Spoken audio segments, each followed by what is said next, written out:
नमस्कार दोस्तों। पिछले एपिसोड में हमने देखा कैसे व्यास मुनि और गणेश जी ने मिलकर महाभारत के लेखन की शुरुआत की।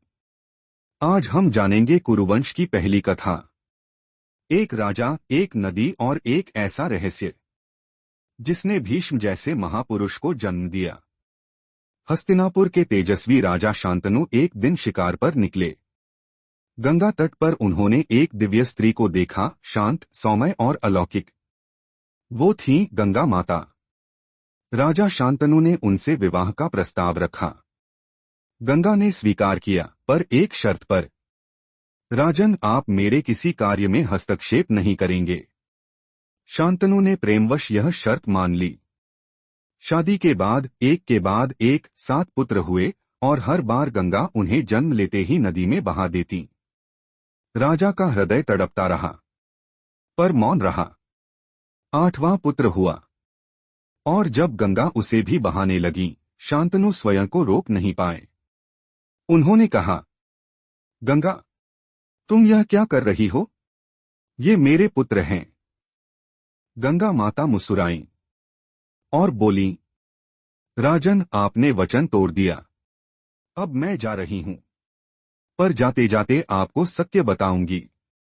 गंगा ने बताया, ये कोई सामान्य बालक नहीं थे, ये अष्टवसु थे। आठों ने एक बार अपनी पत्नियों के साथ मिलकर ऋषि वशिष्ठ की कामधेनु गाय को चुरा लिया था। ऋषि ने उन्हें श्राप दिया कि वे धरती पर जन्म लेंगे। उनमें से 7 ने मुझसे क्षमा मांगी, इसीलिए मैंने उन्हें जन्म लेते ही मुक्त कर दिया। पर 8वां वसु प्रभास, जिसने चोरी में मुख्य भूमिका निभाई थी, उसे पूर्ण जीवन बिताना होगा। यही है आपका 8वां पुत्र देवव्रत। गंगा ने कहा, अब मैं इस बालक को स्वर्गीय ज्ञान देने के लिए अपने साथ ले जा रही हूं। समय आने पर मैं स्वयं इसे आपके पास लेकर लौटूंगी। तब तक के लिए इसे मुझ पर छोड़ दीजिए। और गंगा अपने पुत्र देवव्रत को लेकर अदृश्य हो गईं। गंगा माता ने देवव्रत को न केवल मां जैसा स्नेह दिया, बल्कि उसे बनाया महान।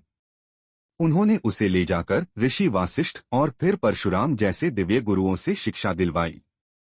देवव्रत ने वेद, शस्त्र विद्या, नीति, संगीत और युद्धकला में महानता प्राप्त की।